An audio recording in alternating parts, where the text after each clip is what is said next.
World of a woman recovering from COVID. The first couple of days, I didn't know who I was. This New York City resident first started feeling sick on March 25th. Eventually, she ended up in the ER. This 33-year-old's lungs were failing. I couldn't breathe even with the oxygen mask. They put the oxygen mask to 100%, and I was only breathing at 70% level. It was April 13th by the time she was sent home from the hospital. A full 2 weeks and 5 days in intensive care. That's supposedly the last bill that I received. She returned home to her studio apartment only to be hit with another COVID side effect, the bills. I was like, oh my God, when would I finish paying? Her bills totaled more than $500,000. Janet has insurance, but the hospital didn't input her policy number at first. They have since frozen her accounts and are reviewing what happened, but she still owes more than $75 grand. How am I going to pay for it? How is this going to set me back with my other bills? What's happening to Janet is happening to countless other COVID patients across the country. By law, COVID testing and procedures are supposed to be covered, but Americans are realizing that unless they push back against their insurance companies, they're stuck with astronomical surprise bills. Do you think the system's broken? Of course. Janet's also concerned about her friends and neighbors who don't speak English and may not know their rights. This is happening to me. How many other people that don't speak the language or don't have the education level to understand what's going on or have no other capacity and be like, oh my God, this is the bills. But no, there's help. You have to make the noise. It can't be just me. It has to be more people. Speak up. Accountability so that patients aren't suffering more than they already have. I'm Chris Conti reporting. WPTV dedicated to getting you back to work. It's part of our initiative, The Rebound South Florida. And WPTV News Channel 5's Lenny Supal explains how a new program is helping employers hire during this really challenging time without the worry of covering payroll. Some cookies for kids. Just 1 month on the job, Some wheat thins. Shayna Van Dunk already knows the extensive operation behind the Treasure Coast Food Bank. Some veggie chips, sweet potato chips. There's a lot that goes into this, a lot of logistics. Yes, I had to have help most of the time when I first started, but now I got the hang of it, so I try to keep everyone on task and doing things the right way. The Fort Pierce mother lost her previous job when the pandemic hit. She turned to the food bank for help. I just wanted to have food on the table for my child. A few weeks later, Van Dunk went back to the food bank, but this time it was for a job. The pandemic or losing your job is a stress, but then it takes some of the relief off. She was part of a career source program that's connecting job seekers to companies on the Treasure Coast and covering the cost of their paychecks. It's an opportunity to learn a new skill set if it's something that you haven't had an experience in. It's also an opportunity to give back to your community. Even with a tight budget, the food bank was able to bring Serene Bolanos on board. She's been in charge of the community outreach program over the last 4 weeks and learning more each day. I was able to put a lot of interpersonal skills in practice, organization, responsibilities. There's still more positions the Treasure Coast Food Bank could fill. Grant dollars through the career source made it possible. The Dislocated Workers Program really is a godsend for people because it's an opportunity for them to be put back to work. In Fort Pierce, Lenny Supal, WPTV News Channel 5. A blessing in so many ways. Thanks for joining us this hour. The news continues on WPTV News Channel 5 at 5 right now. This is WPTV News Channel 5 at 5. Right now at 5, an executive order just signed putting new restrictions on Palm Beach County businesses that sell food and alcohol as leaders try to bring the coronavirus outbreak under control. A digital divide, the concern in the Glades communities as the Palm Beach County School District looks to begin the school year online. And breaking late this afternoon, bail denied. Ghislaine Maxwell will remain behind bars until her trial on charges she helped accuse sex trafficker Jeffrey Epstein abuse minors. First, though, News Channel 5 at 5, the state is hitting a new high in the number of new coronavirus-related deaths reported in a single day. The health department says 132 additional people have died from this virus. Health officials are also reporting that more than 9,100 COVID-19 cases were reported today. Florida has seen more than 291,000 total infections since the outbreak began. The state's positivity rate is back up to 15%. An executive order signed by Palm Beach County's administrator will now restrict certain businesses from operating between 11 p.m. and 5 a.m. This order aims to eliminate late-night hangouts. WPTV News Channel 5's Michelle Casada explains who all is impacted. Many restaurants have already adjusted their hours because of COVID-19. We've already closed down early. Our normal hours are till 2 a.m. And we've been closing down way earlier just because there's not the demand. Owner of Jumbie Bay Island Grill in Jupiter, Vicky Parmalee, says Palm Beach County's executive order restricting restaurants from serving food or drinks past 11 p.m. will impact late night dining when business picks up on the weekends. We're struggling as it is, and of course this is just going to make it more difficult.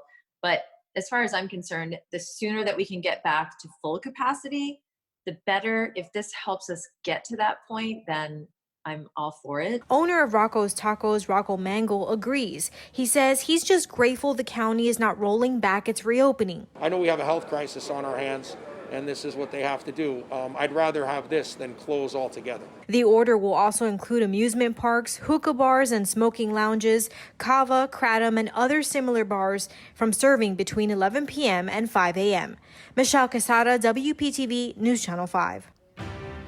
I'm Contact 5 investigator Maris Badcock on top of breaking news. In the last 2 hours, a federal judge has denied bail for Ghislaine Maxwell, one of Jeffrey Epstein's most trusted confidants. Epstein's former girlfriend has been accused of recruiting underage girls for the financier more than 2 decades ago. Two of Epstein's accusers spoke during the bail hearing, one by statement, another in person. Both asked the judge to keep Maxwell in jail. Maxwell's attorneys argued that she could stay in a luxury hotel in Manhattan while she awaits trial, since she's pleaded not guilty to the charges. But a judge sided with the government, agreeing that the international socialite with 3 passports and allegedly millions of dollars in assets was too much of a flight risk. Back to you. Right now, a few storms firing up on the Treasure Coast. That's right. First Alert meteorologist Steve Villanueva has more on your evening outlook. Steve. Yeah, certainly tracking a few strong thunderstorms developing along the Treasure Coast, mainly west of 95, but we are seeing some stronger storms right now. There's 95 into St. Lucie County, so right around Port St. Lucie into St. Lucie Village and into PGA Village, you can see that we're tracking those storms, especially, again, west of 95, lots of lightning strikes. These thunderstorms are forming because the sea breeze is moving inland, so they tend to pop, produce a lot of rain and gusty winds, and then they start to fizzle on out fairly quickly. You can see the sea breeze right there, and it will continue to march its way inland. There's Palm Beach County. There's the sea breeze. As it works its way farther inland, it could trigger more storms. And in fact, we do have a really big thunderstorm into far southwestern Palm Beach County, but most of it right now into Broward County. So some scattered storminess through about 8 p.m., generally inland. Tomorrow, Palm Beach County school leaders will make their final decision on reopening plans for the new school year. The superintendent is recommending all students begin the school year with distance learning. The plan also involves a staggered return to the classroom once the county reaches phase 2.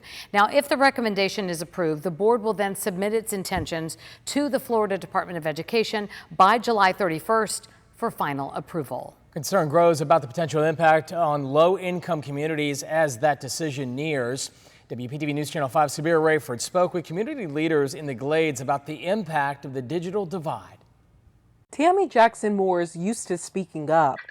We are an advocacy organization that speaks on behalf of the residents in Belle Glade, Pahokee, and South Bay on a myriad of issues that might come up that face the community. Tammy says right now one of the biggest issues is children's access to education. But as time went on, we learned that some students were not accessing the learning environment, and it was completely because they didn't have internet access in their home. She says even if children had internet access, some families didn't have enough materials. Some of them come from homes where there are several children in the household. So they were assigned 1 or 2 Chromebooks, but maybe there were 4 or 5 children that needed to participate in the learning process. Belle Glade Mayor Steve Wilson says safety should be the first priority. And with the understanding that we want to educate folks, but I'm old school type guy. Yeah, the education come afterwards. But what's more important it's the safety of our kids and our teachers. Mayor Wilson says the healthcare and educational disparities in the Glades are nothing new. He says with a 36% poverty rate, it's not easy to keep up with schools on the east coast of Palm Beach County.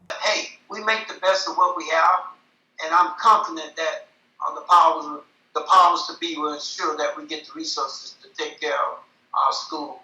Reporting in Belle Glade, Sabir Rayford, WPTV News Channel 5.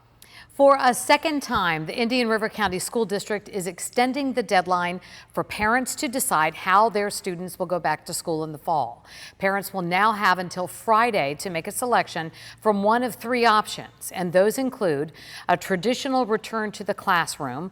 Option 2 is virtual school with full-time online instruction at home. And 3 is transitional distance learning with full-time online instruction and live-streamed lessons at home. Our team is staying on top of everything you need to know about heading back to school amid the pandemic. Families can read the latest headlines about going back to class and look through the specific plans in place for each school district in our 5-county area. That's on WPTV.com, and it's all under the Back to School tab. Just in, some elective surgeries at St. Lucie Medical Center are being delayed. Starting Thursday, the hospital will cancel certain inpatient and hospital-based outpatient surgeries and procedures. Leaders say this will allow the hospital to create additional room for COVID-19 patients. The change is already in effect at Longwood Regional Medical Center. Governor Ron DeSantis in Miami-Dade County today to meet with 5 local mayors. The theme, political views aside, we all need to work together, be on the same page, and stay united to get through the havoc COVID-19 is wreaking on health and the economy. Miami Mayor Francis Suarez said Florida has a, quote, crowd economy, and the only way we can recover is to get back to normal is to follow the rules. We have somewhere between 1 week and 4 weeks to get this thing under control. Otherwise, we're going to have to take some very dramatic measures here. And I think that's something that we should message together. He went on to say aggressive noncompliance will lead to the city taking aggressive steps. Other mayors echoed his impassioned remarks, urging the public to wear masks, continue social distancing, and isolate if you test positive. We will continue to bring you updates on the fight against the coronavirus every step of the way throughout the pandemic. Don't forget, you can download the free WPTV app to get alerts sent straight to your phone, or you can head to a special section of our website, WPTV.com/coronavirus. Right now, Port St. Lucie police need your help identifying people you see in this video. They are suspected in a string of recent car burglaries in the city. And as you can see, they've been captured on video. And they say they've been captured on video before this event. Police are reminding you, lock your car doors, always remove valuables. If you can perhaps recognize someone in this video or you have any information about these crimes, call police.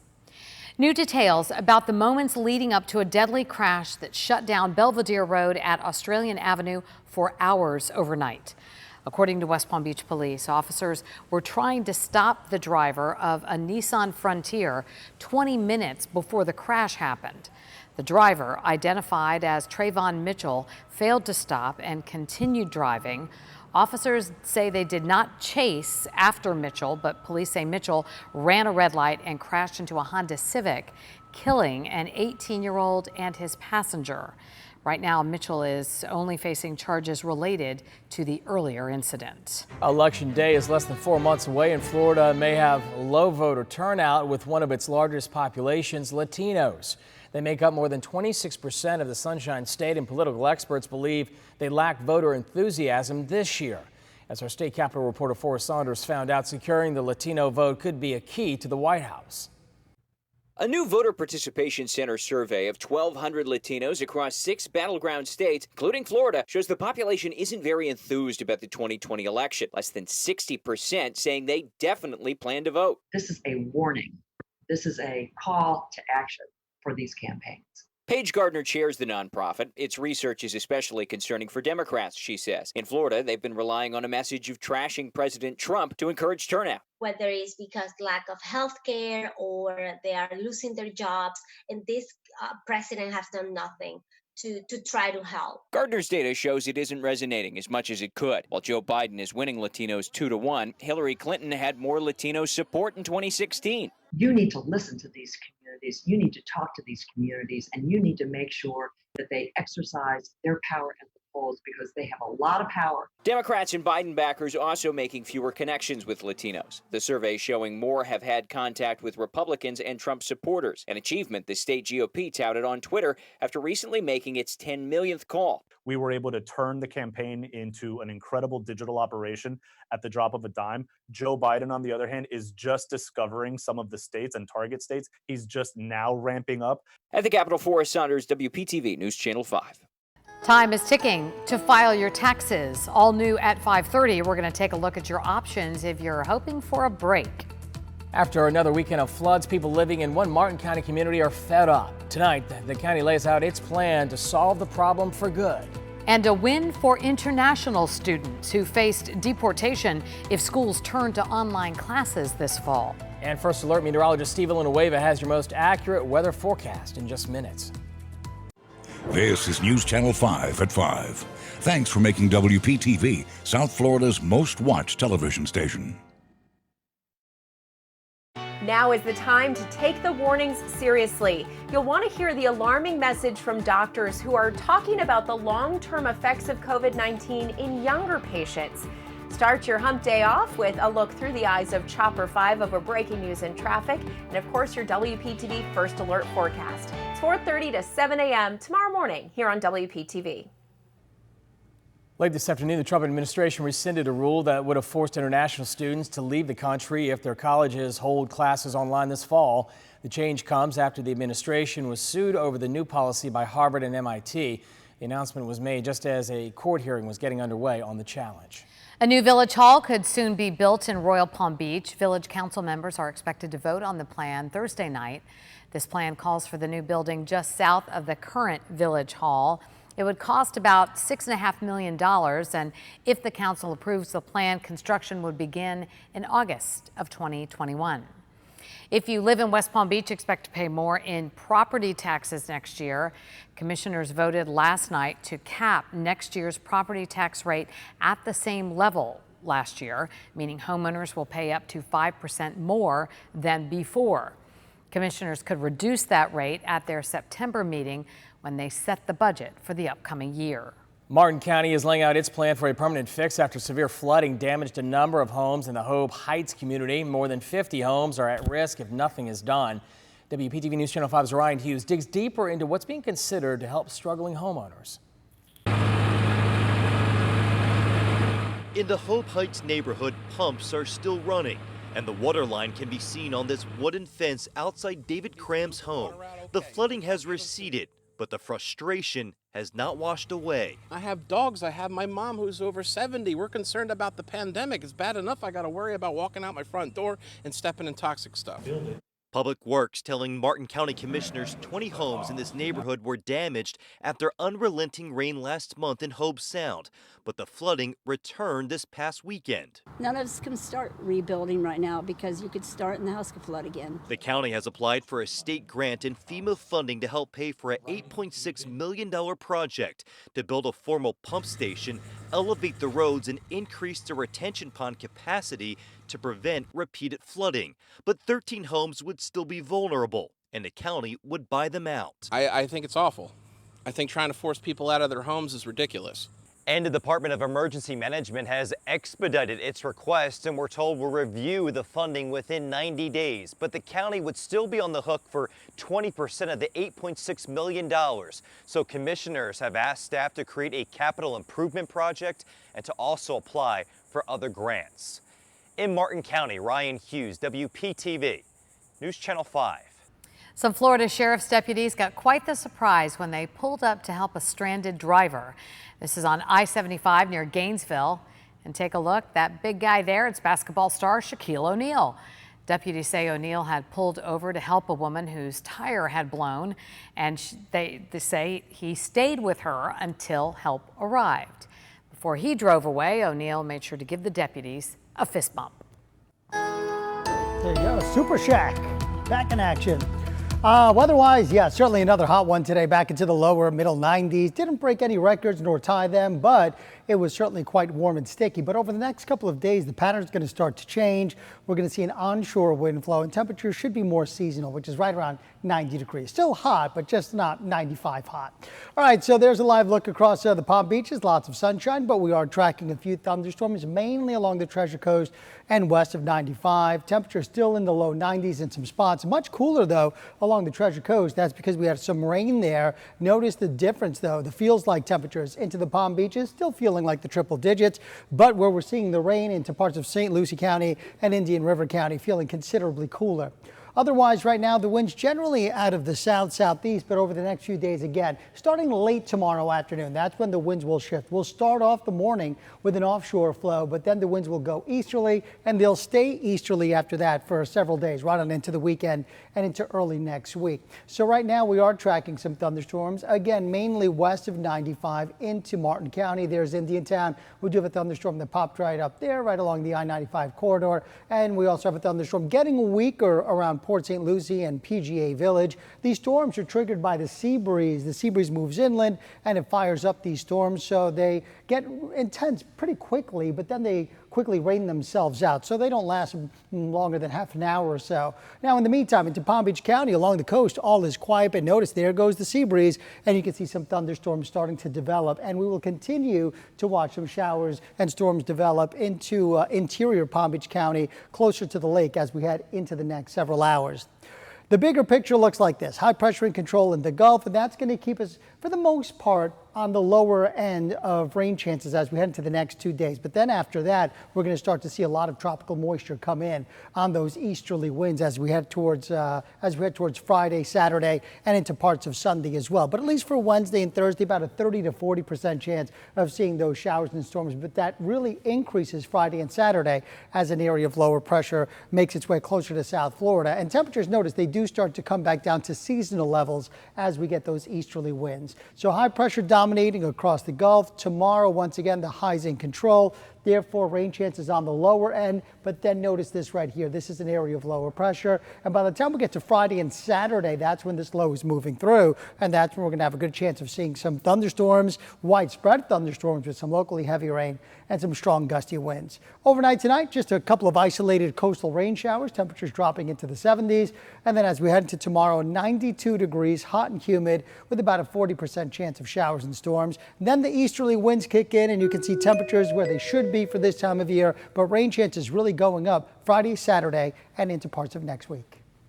All right, Steve, thank you. With the IRS will now cancel stimulus checks that went to people who died. That means if you received a check intended for a loved one who is deceased, you no longer have to send it back. A government accountability office found payments totaling $1.4 million were sent to more than 1 million deceased Americans. New information in the race to find a vaccine against the coronavirus. Drug maker Moderna says that its volunteers did develop neutralizing antibodies after a second dose of their vaccine. Antibodies needed to fight the virus. The scientists say the drug was generally safe and well tolerated. The trial only tested the drug's safety, not its effectiveness. Moderna announced today it is aiming to begin phase 3 trials on July 27th.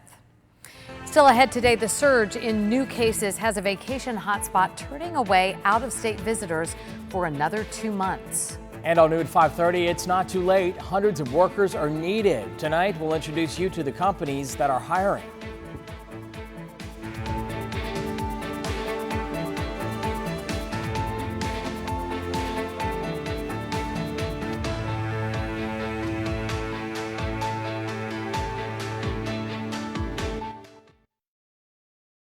Delta is cutting back flights amid a resurgence of coronavirus cases in the south and quarantine rules for travelers to the northeast.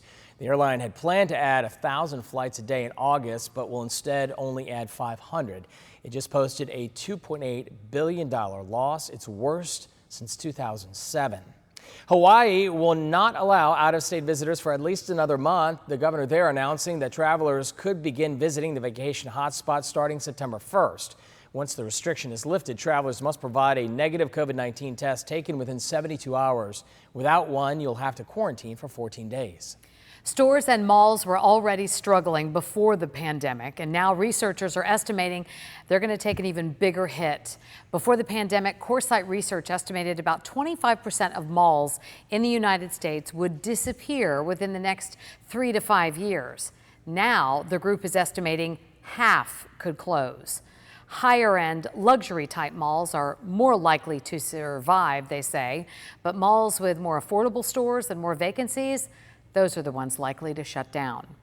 Google is trying to help people who are unemployed. The search engine says that it plans to fund 100,000 need-based career certification scholarships. Google says the certificates are in data analytics, user experience design, and project management. No college degrees or prior experience are needed. Google says it considers their certificates as a 4-year degree. The programs typically take 6 months to complete. The Treasure Coast Food Bank's next drive-through mobile food pantry will take place tomorrow. You can stop by St. Lucie West Centennial High School between 9 and 11 tomorrow morning. Registration is not required. Food will be distributed on a first-come, first-served basis. Volunteers are asking that you be prepared for long lines and extended wait times. Coming up on New at 5:30, classroom or virtual ready. Target giving teachers a special discount as they get ready for the new school year. This is WPTV News Channel 5 at 5:30. Tax deadline looming, the options you have if you're still looking for a break. St. Lucie County school leaders prepare for the start of school as the county's top medical expert weighs in on whether it's a good idea to head back to the classroom. But first tonight, the new summer deadline for filing taxes is now here. The COVID-19 pandemic and shutdown impacting the economy and the personal finances of millions. Now the government wants its money by Wednesday at midnight. WPTV News Channel 5's Matt Cesny spoke with taxpayers and found some options for those still looking for a break. I didn't want to wait long. I had an issue with payment. Rafael Soto waited until now to look for help with his taxes. The extra time between April 15th and this week may still not be enough. It was nice to have the extension because then I would have had to file. I may still need to file for another extension, unfortunately. This H&R Block on Okeechobee was closed due to the virus, sending him to an open office a couple miles away. Filing an extension until October is an option, but tax accountant Chantel Brown explained on our Facebook Live the IRS still wants money. It's important to remember that it gives us an extension of time to file and not necessarily time, extension of time to pay. I owe, yeah. Bill Bullock is like many last-minute filers, owing money and having lost a job this year. How it couldn't not be a tough year for a lot of people. I had a job part-time, and all the part-timers got laid off. If what you do owe is too much to pay right now, the IRS does offer an option. But what I would suggest is once you know exactly what you owe when your return is filed, that you immediately request an installment agreement. Those installment plans can have interest, and if you've already filed your taxes and are looking forward to next year, keep in mind unemployment benefits are taxable, and so are early withdrawals from 401k plans. But those withdrawals are not subject to any federal penalty because of the pandemic this year. In West Palm Beach, Matt Cesny, WPTV News Channel 5. Now to watch our entire interview where we got your tax questions answered, go to WPTV.com and click on this story. You'll find a link to our Facebook Live chat. And we're tracking some storms west of 95 along the Treasure Coast. That's where we're seeing some locally heavy rain. In fact, into Martin County and St. Lucie County, that's where we're seeing the rain right now. You can see those thunderstorms. There's 95. Again, they're generally west of 95. These are driven by the sea breeze, so they pop on up, produce very heavy rainfall. They hardly move, so we could see some ponding on area roadways. And they typically last about half an hour or so, and then they just start to rain themselves out. But again, we do have those storms right there. And we're also tracking a couple of thunderstorms that are forming right around Okeechobee as well. You can see the sea breeze right there moving farther and farther inland. In the meantime, into coastal Palm Beach County, all is quiet, but you can see those thunderstorms starting to develop the farther inland you go, and that will be the trend as we head into the evening hours. So we will have some showers and storms around through about 7 p.m. Generally well inland closer to the lake, but one or two may drift closer to the coast as we head towards sunset. Steve, thank you. Time is ticking for parents in St. Lucie County to decide the form of instruction that their kids will get come August. WPTV News Channel 5 Stephanie Susskind explains tonight what the county's health administrator told school board leaders about safety in the upcoming school year. The message from Clint Sperber with the health department was that if the St. Lucie County School District can follow CDC and Department of Health guidelines, they should be able to open schools in the county safely. And we're talking about the brick and mortar buildings. Now, Sperber presented information from the health department that shows that the number of COVID cases in St. Lucie County is going up, but he says the percent positive has declined a bit over the past couple of days. He says the health department would work with schools to make sure they have enough PPE, and he also spoke about how they would do contact tracing if a case is detected in a school, especially if it's with a student. Still, some board members have questions about what it will look like to have schools open, and especially heading into the future. Because we want that, assurance that you're going to follow along with this and be our partner in that process. If it does get to the point where there are outbreaks and it's no longer safe to be open brick and mortar. Now, parents in St. Lucie County have 3 options for their child's instruction for the new school year, either that in-person learning in the classroom, digital learning, or the Mosaic Digital Academy, which is a virtual school that requires a 1-year commitment. Parents do have until tomorrow to make that decision. Reporting in St. Lucie County, Stephanie Susskind, WPTV News Channel 5. Not much time left before the fall session is finalized in Palm Beach County. The school board will vote tomorrow after receiving the superintendent's recommendations. Based on the rising COVID cases, Superintendent Dr. Donald Fenoy is recommending all students in Palm Beach County start the school year with distance learning. Families can read the latest headlines about going back to school and look through the specific plans in place for each school district in our area on WPTV.com. It's all on the Back to School tab. Happening right now, President Donald Trump speaking from the Rose Garden at the White House. We're monitoring this press conference and streaming it on our website, WPTV.com. We'll bring you any updates from it as necessary. Here in South Florida, it has definitely been highly debated whether or not people should be required to wear face masks. Indian River County leaders have decided not to issue a county-wide mask mandate. WPTV News Channel 5's Hani Rodriguez joins us at the live desk tonight with more on today's vote.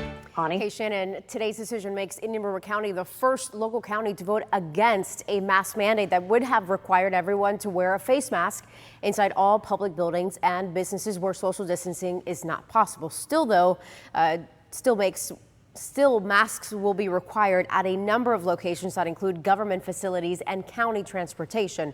Workers at restaurant and grocery stores, salons, gyms, and retail stores must also wear a face mask. And again, people are strongly encouraged to wear a face mask in public places. And here's a look at where we stand as of right now across our 5-county area. Face masks are required in public in Martin and Palm Beach counties. The same will be true in St. Lucie County starting tomorrow. In Okeechobee County so far, face masks are only required in county offices. Of course, we are continuously updating this information about these mask mandates. You can check out the full list county by county anytime on our website, WPTV.com. Jay. Hani, thank you. A Belle Glade woman was arrested for leaving her toddler in a hot car while she was shopping at the mall at Wellington Green. Palm Beach County Sheriff's deputies say the little girl was crying and sweating. The 32-year-old mother was charged with child neglect. Deputies say the girl was left in the car for nearly 25 minutes.